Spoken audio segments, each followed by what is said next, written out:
இயேசுவில் அன்புக்குரிய சகோதர சகோதரிகளே, புனித சந்தியாகப்பருடைய அன்பு பிள்ளைகளே, உங்கள் அனைவரையும் இந்த பெருவிழா திருப்பலியில் சந்தித்து சந்தியாகப்பர் வழியாக ஆண்டவருக்கு நன்றி கூறி இறை வார்த்தையை பகிர்ந்து கொள்வதில் மிகுந்த மகிழ்ச்சி அடைகிறேன். நாம் எல்லோரும் வந்திருப்பது புனிதமான இடம், வரலாற்று சிறப்புமிக்க இடம். ஒவ்வொரு ஊரிலும் ஆலயங்கள் இருக்கின்றன. ஒவ்வொரு ஆலயத்திற்கும் என்று தனித்த வரலாறு உண்டு. பெரும்பாலும் அந்தந்த ஊர்களில் இருக்கிற ஆலயங்கள் அந்தந்த ஊரின் வரலாற்று பின்புலத்தோடு மட்டும் தொடர்புடையதாக இருக்கும். ஆனால் நம்முடைய பாளையங்கோட்டை மறை மாவட்டத்தில் இருக்கிற ஒரு சில ஆலயங்கள் அல்லது திருத்தலங்கள் அந்த மண்ணுக்கு மட்டுமல்ல, அந்த மண்ணின் வரையறைகளை எல்லைகளை தாண்டி எல்லா மக்களையும் தன்பால் இருக்கிற ஆற்றல் மிக்கது. அந்த வகையில் புளியங்குடி பங்கினுடைய கிளை கிராமமாக புன்னைவனம் இருந்தாலும் கூட இந்த சந்தியாகப்பர் திருத்தலம் என்பது நமது பாளையங்கோட்டை மறை மாவட்டத்தில் ஒரு முக்கியமான திருத்தலம். எனவே இந்த புனிதமான இடத்தில் சந்தியாகப்பருடைய பெருவிழா நாளில் கூடி வந்திருக்கிற நாம் எல்லோரும் திருவிழா நல்வாழ்த்துக்களை கரங்களை தட்டி ஒருவர் மற்றவரோடு பகிர்ந்து கொள்வோம். நல்ல சத்தமாக கை தட்டுங்க பார்ப்போம். வாழ்க.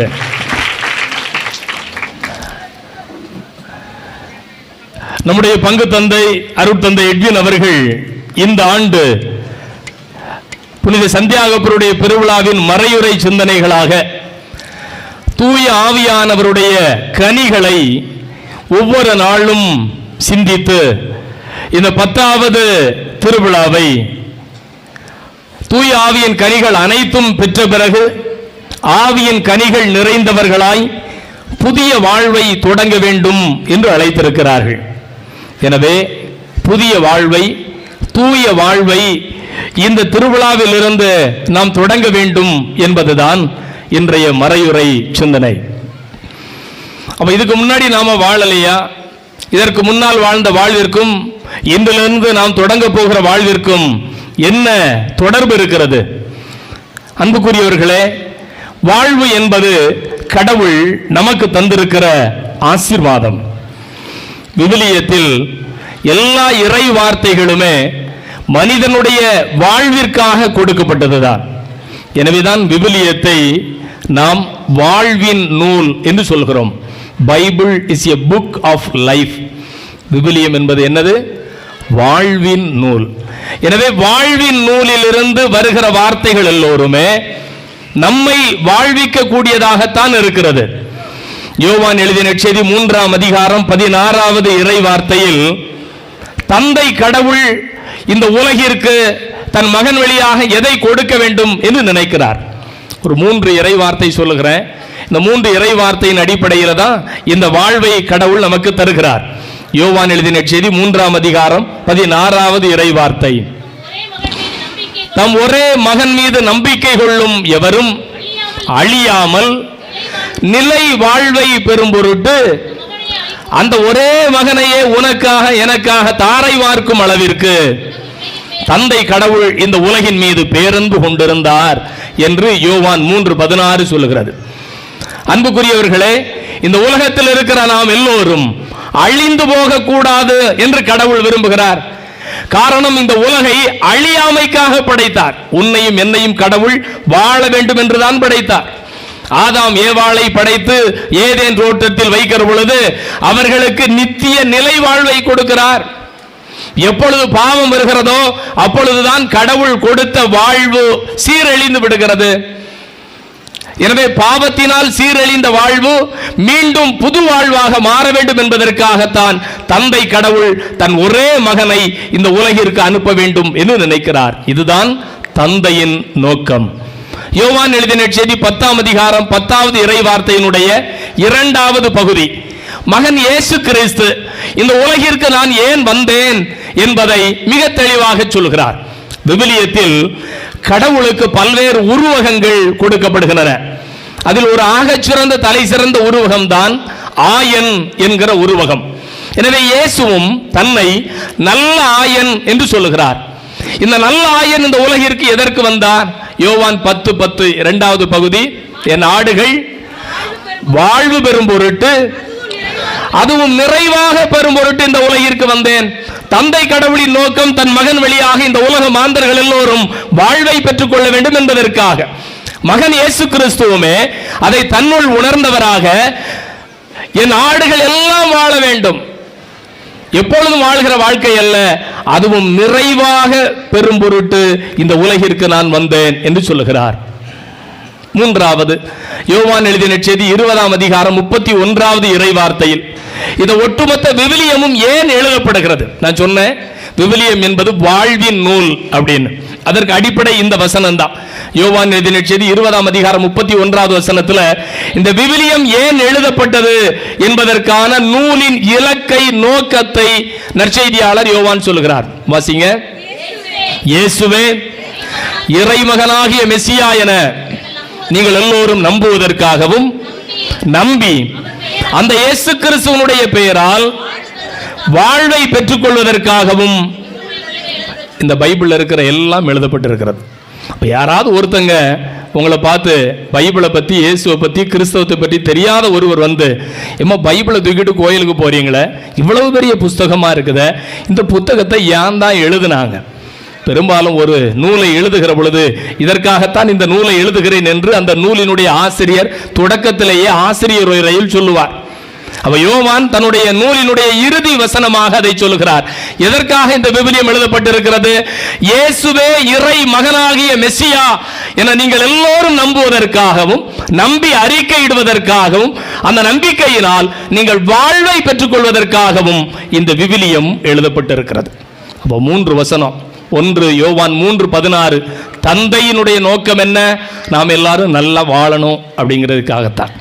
இரண்டாவது, யோவான் 10:10, இயேசு இந்த உலகத்தில் பிறந்ததற்கான நோக்கம் என்ன? நாம் எல்லாம் நிறை வாழ்வு பெற வேண்டும் என்பதற்காகத்தான். 3, யோவான் 20:31, பைபிளை ஏன் எழுதியிருக்கு? நாம் எல்லாரும் இயேசுவை நம்பி வாழ வேண்டும் என்பதற்காகத்தான். இதற்காகத்தான் இந்த விவிலியம், இயேசு, தந்தை, வாழ்வு எல்லாம். அப்ப இன்று நாம் விழா கொண்டாடுகிற சந்தியாகப்பர், அவர் எப்படிப்பட்ட வாழ்வு வாழ வேண்டும் என்று அவங்க அம்மா ஆசைப்படுறாங்க. சந்தியாகப்பருடைய அம்மா பேர் என்ன பேரு? சந்தியாகப்பருடைய அம்மா பேரு செபதேவின் தாயின் போட்டிருக்கு. அவ அப்பா பேரு செபதேயு, தாய் சலோமி. சந்தியாகப்பருடைய அம்மா பேர் என்ன பேரு? சலோமி. வந்திருக்கிற தாய்மார்களே, நீங்கள் எல்லோரும் உங்களுடைய பிள்ளைகள் நல்ல வாழ்க்கை வாழணும் அப்படின்னு ஆசைப்படுவோம். ஆமாவா இல்லையா? சாமி, நான் தான் எப்படியோ வாழ்ந்து போயிட்டேன், நான் தான் ஒழுங்காக படிக்காமல் போயிட்டேன், நான் தான் ஒரு நல்ல துணிமணி உடுத்தாமல் போயிட்டேன், நான் தான் ஒரு வீடு வாசல் பெருசாக கெட்டாமல் போயிட்டேன், நான் தான் ஒரு 4 இடத்துக்கு சுற்றி பார்க்காம போயிட்டேன். என் பிள்ளையாவது 4 எழுத்து என்ன செய்யணும்? படிக்கணும்.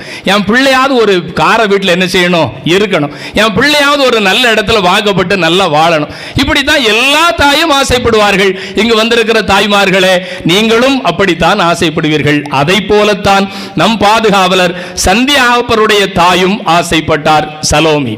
என்ன ஆசைப்பட்டார்? அதைத்தான் இன்னைக்கு நற்செய்தியில் வாசிக்கிறோம். என்ன ஆசைப்பட்டாங்க? ஒரு ரெக்கமெண்டேஷன் லெட்டர் எடுத்துக்கிட்டு இயேசுநாதர்கிட்ட போறாங்க. காலேஜ், கல்லூரிகள் எல்லாம் கல்வி ஆண்டு தொடங்கின உடனே எல்லா கல்லூரிகள்லையும் நம்ம சிபாரிசு கடிதத்தோடு போய் நிற்கிற மாதிரி இயேசுட்ட ஒரு ரெக்கமெண்டேஷன் லெட்டர். யாருக்காக? சலோமி அவருடைய பிள்ளைகளுக்காக. யாருக்கெல்லாம்? சந்தியாகப்பருக்கும் யோவானுக்கும். யாக்கோபு, யோவான், இவர்கள் இருவர் தான் செபதேயு சலோமியினுடைய பிள்ளைகள். சலோமி போய் இயேசுநாதர்கிட்ட ஒரு ரெக்கமெண்டேஷன் லெட்டர் கொடுக்குறாங்க. என்ன லெட்டர்? ஐயா, நீங்கள் அரசாங்கத்தை அமைக்கிற பொழுது, கேபினெட் அமைச்சர்கள் அவையெல்லாம் அமைக்கிற பொழுது என்ன செய்யணும்? என் பிள்ளைகள் ஒருத்தர் லெஃப்ட்,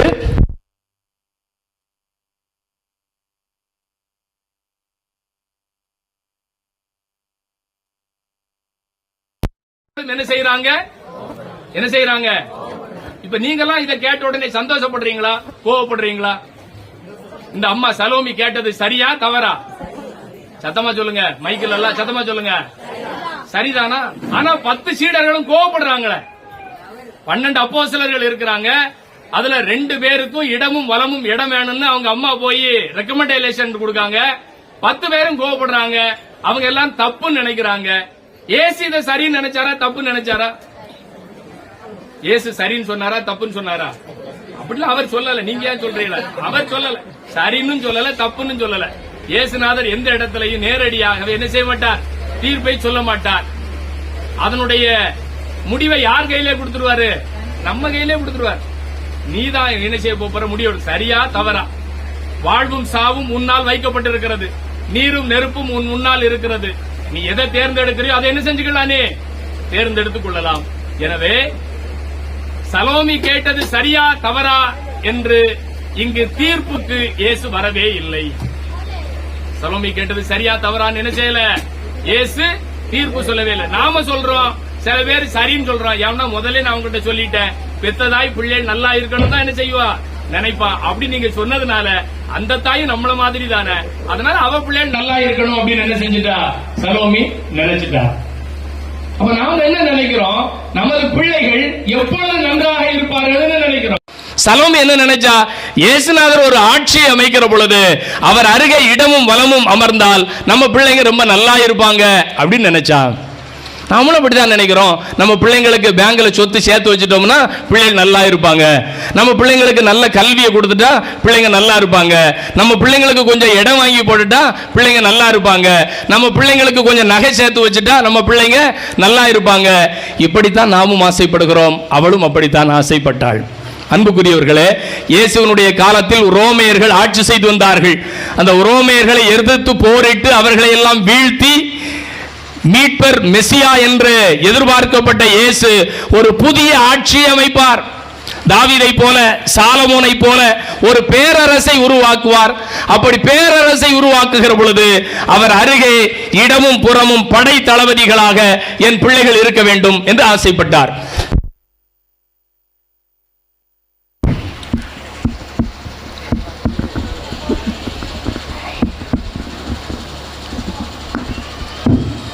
இந்த ஆசை நியாயமானதுதான்.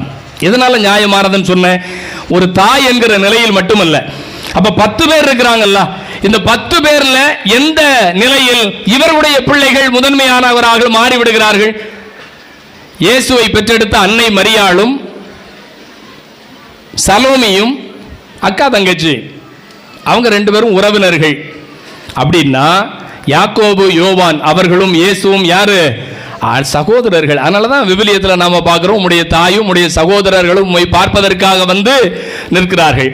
அப்ப 10 பேர் அப்போஸ்தலர்கள் என்ற நிலை இருந்தாலும் கூட இயேசுவினுடைய சகோதரர்கள் என்கிற சிறப்பு அந்தஸ்து யாக்கோவுக்கும் யோவானுக்கும் இருப்பதால் இயேசுவின் அருகே இவர்கள் அமர்ந்து கொள்ளலாம். அப்ப மற்றவங்களை விட பிரிஃபரன்ஸ் யாருக்கு? இவங்களுக்கு தான் இருக்கு. இவர்களுக்கு முன்னுரிமை, இவர்களுக்கு தான் அந்த தகுதி இருக்கிறது. எனவே எனக்கு பின்னால் என் பிள்ளைகள் நன்றாக வாழ வேண்டும் என்றால் நல்ல அதிகாரத்தில் இருக்க வேண்டும் என்று தாய் சலோமி நினைக்கிறாள்.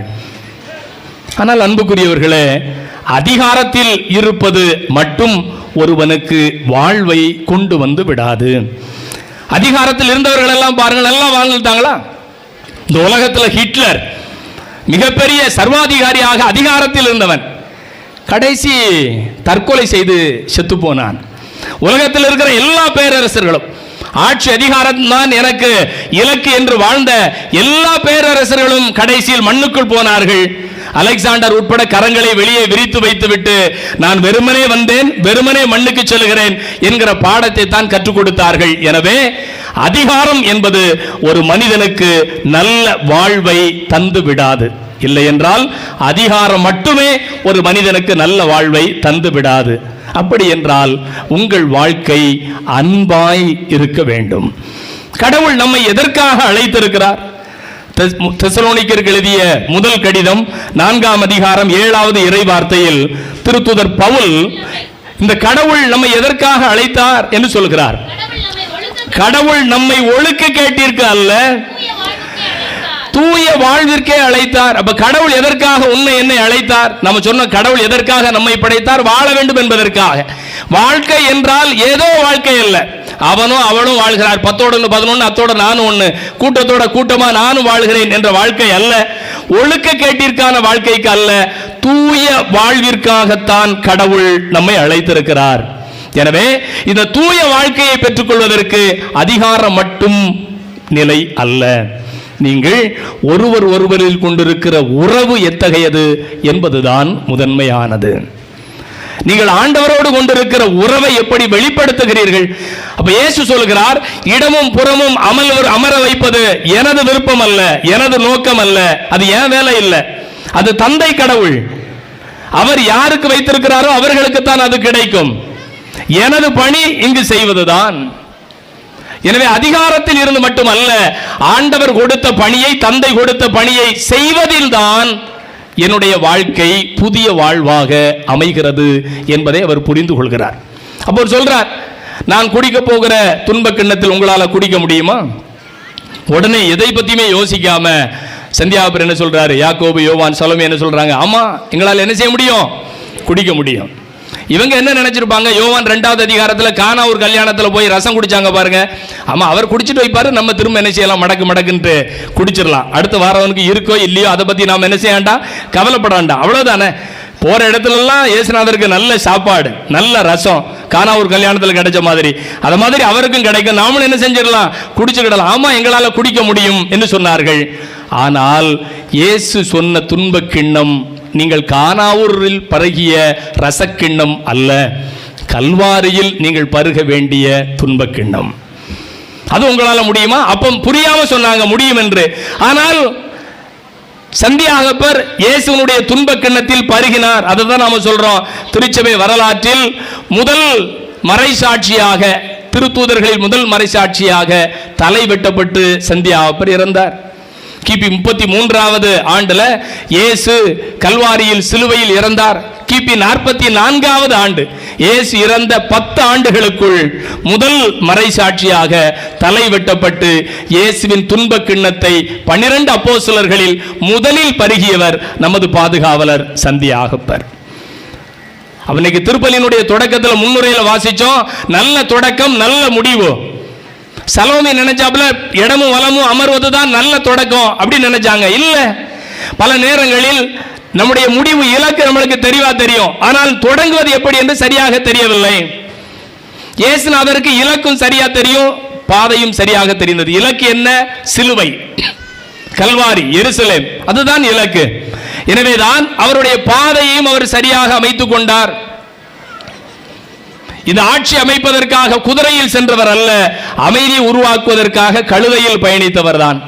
அப்படித்தான் தன்னுடைய சீடர்களும் இருக்க வேண்டும் என்று அவர் விரும்பினார். லேவியர் 19ஆம் அதிகாரம் 2வது இறை வார்த்தையில கடவுள் தன்னை தூயவர் என்று அழைக்கிறார். விவிலியத்தில் கடவுளை எனது பெயர் என்ன என்று அழைக்கிற பொழுது நான் தூயவர். அதனாலதான் எல்லா அப்போஸ்தலர்களும் திருத்தூதர்களும் இறைவாக்கினர்களும் அழைக்கப்படுகிற பொழுது தூயவரான கடவுளுடைய பணியை செய்வதற்கு எங்களுக்கு தகுதி இருக்கிறதா என்று தயங்கினார்கள். நீங்க எஸ்ஐயாவை ஆண்டவர் அழைத்த உடனே எஸ்ஐயா என்ன சொன்னாரு, நான் தூய்மையற்ற உதடுகளை கொண்டவன், என் அருகே இருக்கிற எல்லாரும் எப்படி இருக்கிறார்கள், தூய்மையற்ற உதடுகளை கொண்ட மக்களாக இருக்கிறார்கள். ஆனால் நீர் தூயவர் தூயவர் தூயவர், உமது பணியை செய்வதற்கு எங்களுக்கு தகுதி இல்லை. அவர் தயங்கி போனார். ஆண்டவர் சொல்லுகிறார், எனது பெயர் தூயவர். அன்னை மரியாளும் மங்கள வார்த்தையை கேட்டவுடன் சொல்லுகிறார், தூயவர் என்பதே அவருடைய பெயர். எனவே தூய கடவுளை பின்பற்றுகிற நாம் தூய வாழ்க்கை வாழ்வதற்கு அழைக்கப்படுகிறோம். எப்படி வாழ்வது? திருத்தூதர் பவுல் ரோமேயருக்கு எழுதிய கடிதம் 6ஆம் அதிகாரம் 22வது இறை வார்த்தையில்,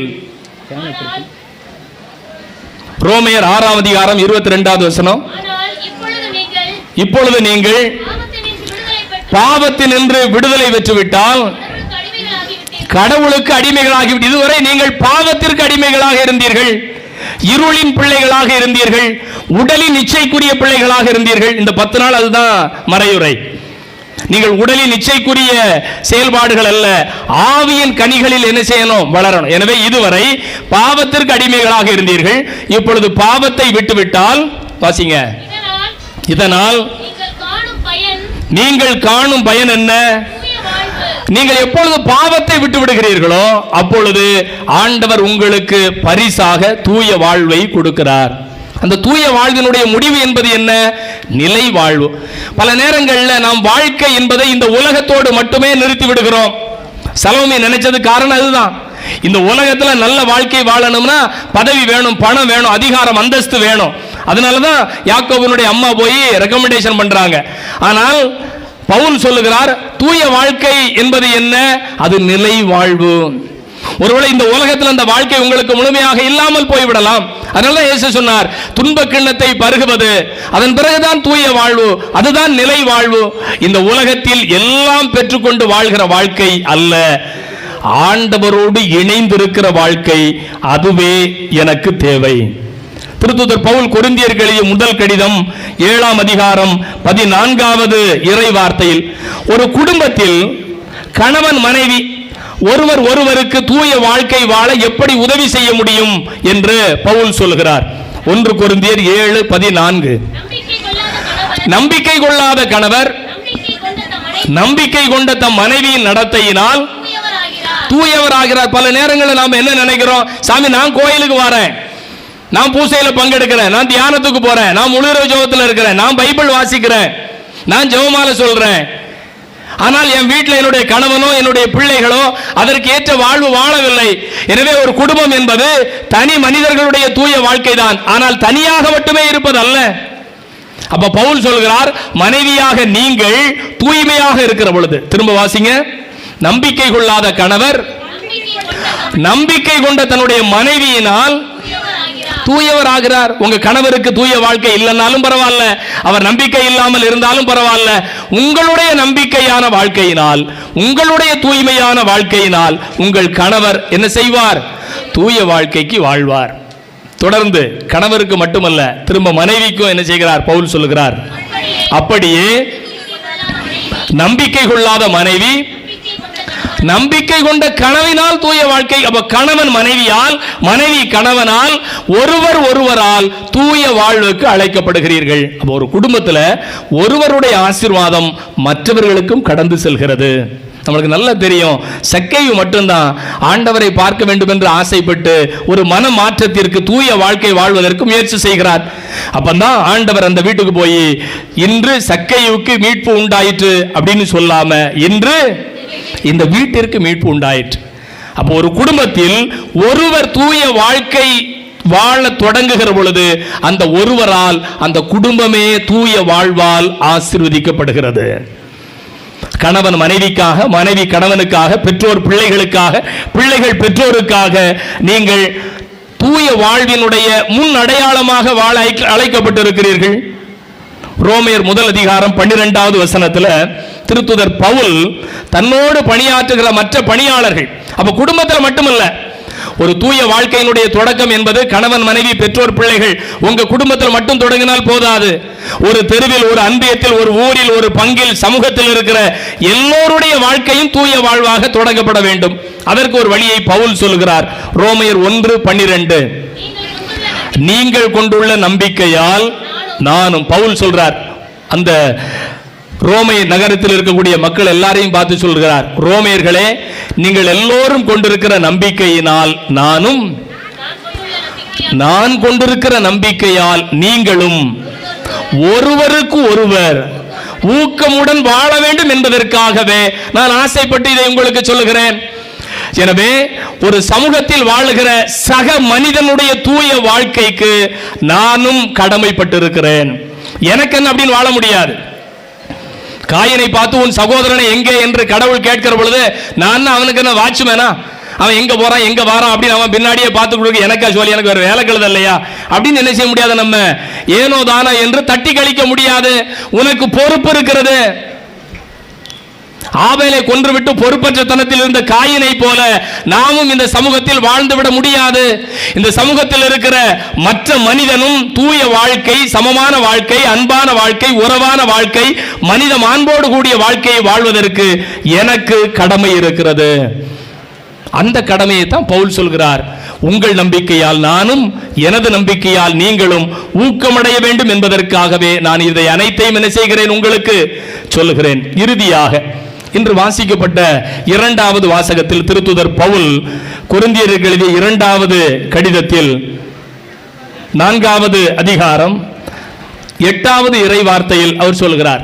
பல நேரங்களில் நாம நினைக்கிறோம், 10 நாள் கோயிலுக்கு வந்தாச்சு, இல்ல கடைசி இந்த 2 நாட்கள் நம்ம கோயில்ல இருந்தாச்சு, ஆவியானவருடைய கனிகளுக்காக நாம் ஜெபித்திருக்கிறோம், ஆவியானவருடைய கனிகள் நாம் உள்ளத்தில் இல்லத்தில் நிரம்பி இருக்கிறது.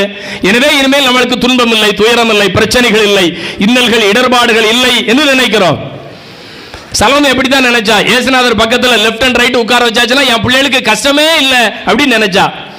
ஆனா ஆண்டவர் சொல்கிறார், நீ இடமும் புறமும் உட்காரணும்னா துன்ப கிண்ணத்தை என்ன செய்யணும்? பருகணும்.